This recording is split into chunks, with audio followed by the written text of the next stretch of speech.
तो गाइस कैसे हैं आप सब लोग। होमलेस द ब्रदरहुड के एपिसोड 21 के साथ हाजिर हो। तो लास्ट एपिसोड के एंड पे हमने देखा था कि वो पर्पल रोब वाला कल्टीवेटर जो होता है वो पंच खाने के बाद पीछे हटता है, लेकिन वो काफी ज्यादा एक्साइटेड हो जाता है और बड़ी तेजी के साथ अटैक करने के लिए आगे बढ़ता है और कहता है तो अब यहाँ पर तुम्हारे पास जो कुछ भी है वो सारे के सारे सीक्रेट्स मुझे दिखाओ ताकि मुझे पता चले कि तुम्हारे पास से क्या मैं ले सकता हूँ। तो जब वो आगे की तरफ बढ़ आता है तो हमारा जूहान जो होता है वो सामने की तरफ अपना वेपन करता है और कहता है कि ये अच्छा नहीं है, वो फुल स्ट्रेंथ को रिलीज करेगा। इसी के साथ वो पीछे वाली साइड से निकल आता है तो हमारा जूहान कहता है वो पीछे है और वो जल्दी से पीछे की तरफ घूमता है और उसके ऊपर अटैक करता है, लेकिन वो पीछे भी नहीं होता क्योंकि असल में वो होता पीछे वाली साइड के ऊपर ही है, लेकिन अब वो इसकी पीछे वाली साइड पर होता है। तो वहां पर से निकलकर वो उसके पेट में एक जबरदस्त पंच मारता है और कहता है कि मैंने यहाँ पर तुम्हें बेवकूफ बना दिया। उसका पंच इतना पावरफुल होता है कि हमारा जूहान जो होता है पंच खाने के बाद उड़ता हुआ काफी दूर जाकर गिरता है। वहां पर गिरने के बाद उसकी कैट भी वहीं पर नीचे ग्राउंड के ऊपर गिरी पड़ी दिखाते हैं। तो वो कल्टीवेटर से कहता है कि तुम्हारी इस डीमन कैट की बॉडी के अंदर बहुत सारी डिमोनिक एनर्जी है और ये डिमोनिक एनर्जी जो है मेरे काफी ज्यादा काम आने वाली है। इस कैट को मैं यहाँ पर अपने लिए रखूंगा। अब मुझे यहाँ पर अपनी हेल्थ शूरा टेक्निक के लिए डिमोनिक एनर्जी को एब्जॉर्ब करने की झंझट से जान छूट जाएगी क्योंकि अब मैं यहाँ पर इस कैट को अपने पास रखने वाला हूँ। साथ ही वो आगे बढ़ता है और कहता है कि और ऊपर से यहाँ पर मेरे पास एक बहुत ही खूबसूरत लड़की भी है जिसके साथ में मजे करने के बाद इस लड़की को मार डालूंगा। अब मिशन तो मिशन है क्योंकि मेरा मिशन यहाँ पर तुम्हें मारने का था, इसी वजह से अब यहाँ पर तुम्हें मरना ही होगा। और इसी के साथ ही वो आगे बढ़ता है। जैसे ही जाकर मिस जी के ऊपर हाथ डालने लगता है पीछे से जबरदस्त एनर्जी निकलती है। तो हमारा जूहान जो था वहां पर अपनी पावरफुल एनर्जी को रिलीज करता है तो उसकी बॉडी से डिमोनिक एनर्जी निकल रही होती है। ये देखकर पर्पल रोब कल्टीवेटर कहता है कि ऐसा कैसे हो सकता है कि तुम तो अभी यहाँ पर कल्टीवेशन के फर्स्ट लेवल पर हो, फिर तुम्हारी बॉडी से सेकंड लेवल की पावर्स कैसे निकल रही हैं। फैंगलिन बड़ी तेजी के साथ अपनी तलवार लेकर उसके ऊपर अटैक करने के लिए उसके करीब पहुंच जाता है। वहां पर करीब पहुंचने के बाद अपनी तलवार से जब अटैक करता है तो वो कल्टीवेटर अपने दोनों बाजू सामने करते हुए उसके अटैक को ब्लॉक करने की कोशिश करता है क्योंकि वो एक फिजिकल कल्टीवेटर है। उसे लगता है कि वो अपने बाजुओं के साथ उसके अटैक को ब्लॉक कर लेगा, लेकिन जैसे ही वो तलवार जो होती है उसके बाजू के साथ टकराती है उस पर्पल रोब कल्टीवेटर को समझ आ जाती है कि यहाँ पर जो तलवार बहुत ज्यादा पावरफुल है। तो वह हमारा जूहान जैसे वहां पर थोड़ा सा जोर लगाता है तो उसके दोनों बाजू वहां पर कट जाते हैं।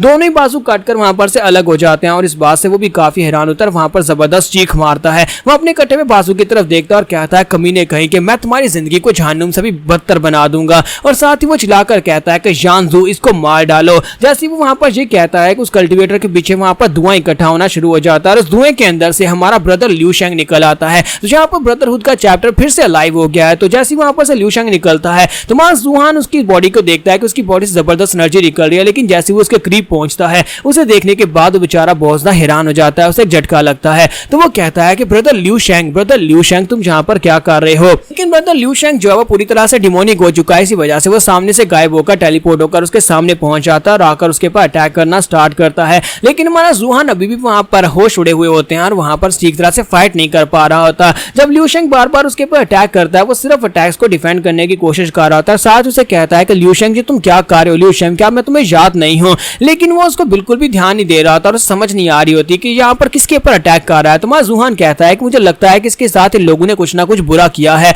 गूलिंग ट्रायल के अंदर ये मुझे छोड़कर चला गया था, इसने 10 सर मेरे पास रखे और मेरी बेल बजाकर वहां पर से चला गया, लेकिन आखिर इस बेचारे के साथ ये सब कुछ कैसे हुआ, मेरा ब्रदर यहाँ पर इस हालत में कैसे पहुंचा। मुझे लगता है कि हेल्थ शूरा क्लैन के लोगों ने इसके साथ ये सब कुछ किया है। अब इसके अंदर इंसानियत नाम की कोई चीज बची ही नहीं। लगता है कि इसको डीमन में बदल दिया क्या है जिसकी वजह से ये सिर्फ और सिर्फ इंस्टिंक्ट्स के साथ ही अटैक कर रहा है। अगर मैं यहाँ पर इसको याद भी दिलाता हूँ तब भी कोई फर्क नहीं पड़ने वाला, लेकिन मैं अपने ब्रदर लियू शेंग को यहाँ पर नहीं मार सकता। और इसी के साथ ही दिखाता है कि वो उसके ऊपर अटैक करने के लिए अपना पंजा लेकर आगे बढ़ता है। तो हमारा जूहान अपनी तलवार को छोड़ देता है। अपनी तलवार को छोड़ने के साथ ही वो उसके सामने खड़ा हो जाता है। ये देखने के बाद मिस जी काफी हैरान होती है, जबकि पर्पल रोब कल्टीवेटर कहता है कि लगता है कि तुम्हें समझ आ गया कि तुम मरने वाले हो। तो जैसे ही जूहान उसके ऊपर जैसे ही लियू शेंग उसके ऊपर अटैक करता है तो जूहान उसके पंजे में अपना पंजा डालता है, उसे वहां पर ब्लॉक कर लेता है और उसे कहता है कि शेंग जी तुम क्या कर रहे हो, मैं हूं तुम्हारा दोस्त जूहान। जैसे ही वो बार बार चिल्लाकर उसे कहता है कि मैं जूहान हूं तो लियू शेंग को वहां पर वो नाम याद आता है। वो कहता है जूहान। तुम्हारा जूहान कहता है कि हाँ मैं तुम्हारा दोस्त जूहान हूं, क्या तुम्हें याद नहीं है हम दोनों ने हेल्थ शूरा क्लैन को ज्वाइन किया था और वहां पर शुरुआत में दोनों ने इकट्ठे ट्रेनिंग की थी। उसके बाद गूलिंग ट्राई में हम दोनों एक साथ थे, लेकिन उस वक्त तुम मुझे पास करवाकर वहां पर से कहीं पर गायब हो गए थे। मैं तब से यहाँ पर तुम्हें ढूंढने की कोशिश कर रहा हूँ। मेरे ब्रदर मैं इस बात से बहुत ज्यादा खुश हूँ कि तुम अभी तक जिंदा हो, लेकिन तुम्हारे साथ ये सब कुछ कैसे हुआ।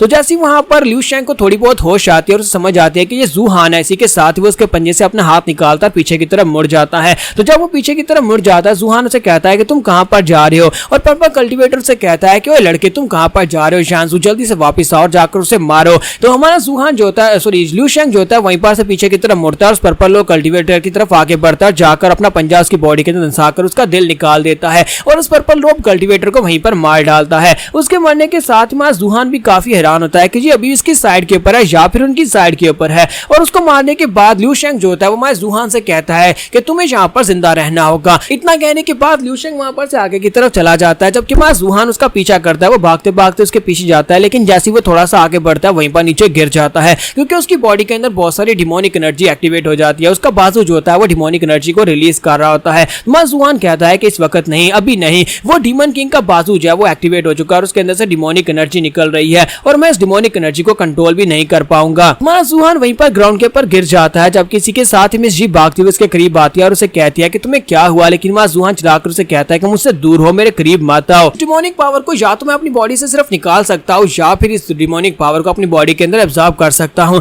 तो माय जूहान वहीं पर बैठ जाता है, सारी की सारी डिमोनिक एनर्जी को अपनी बॉडी के अंदर एब्जॉर्ब करना स्टार्ट करता है। तो वो कहता है कि अगर इसी तरह चलता रहा तो ज्यादा डिमोनिक एनर्जी मेरी बॉडी के अंदर नहीं एब्जॉर्ब हो पाएगी और मेरी बॉडी फट जाएगी। इसी के साथ उसे याद आता है कि मास्टर ने मुझे यहाँ पर ग्रेट इवोल्यूशन स्वर्ड आर्ट सिखाई थी, जिसका सीड इस वक्त मेरी बॉडी के अंदर है। मास्टर ने वो सीड मेरी बॉडी के अंदर डाला था। अगर मैं इस डिमोनिक एनर्जी को सीड के साथ कवर कर देता हूँ, यानी डिमोनिक एनर्जी को सीड को डिमोनिक एनर्जी के साथ कवर कर देता हूँ, तो हो सकता है कि मैं यहाँ पर उस सीड को इसकी वेसल बना दूं, डिमोनिक एनर्जी उसके अंदर स्टोर हो जाए। जूहान कहता है कि ये सिर्फ और सिर्फ एक्सपेरिमेंट होने वाला है, लेकिन मुझे लगता है कि मैं ये कर सकता हूँ। और इसी के साथ वो डिमोनिक एनर्जी को अपनी बॉडी के अंदर एब्जॉर्ब करता है ताकि वो उस सीड को पूरी तरह से डिमोनिक एनर्जी के साथ कवर कर सके। तो जैसे ही वहां पर डिमोनिक एनर्जी उसकी बॉडी के अंदर एब्जॉर्ब होना शुरू होती है और उस सीड के ऊपर स्ट्रेन उसकी बनना स्टार्ट होती है, तो आसपास से सारी की सारी डिमोनिक एनर्जी उसकी बॉडी के अंदर चली जाती है और वहां पर उस सीड की तरफ दिखाता है कि डिमोनिक एनर्जी उसके इर्द गिर्द लिपट जाती है, जिसकी वजह से उसके ऊपर लाइनें पड़ जाती हैं। तो माय जूहान के मुंह से वहां पर ब्लड निकल रहा था, क्योंकि वो ब्रेक थ्रू करने की कगार पर पहुंच जाता है और साथ ही उसकी बॉडी के अंदर जबरदस्त एनर्जी रिलीज होती है। तो उसका जो डिमोनिक सीड होता है वहां पर उसकी जड़ें निकलती हैं और साथ उसके अंदर से एक छोटी सी कॉम्पल निकलती है, यानी एक छोटा सा पत्ता निकल आता है।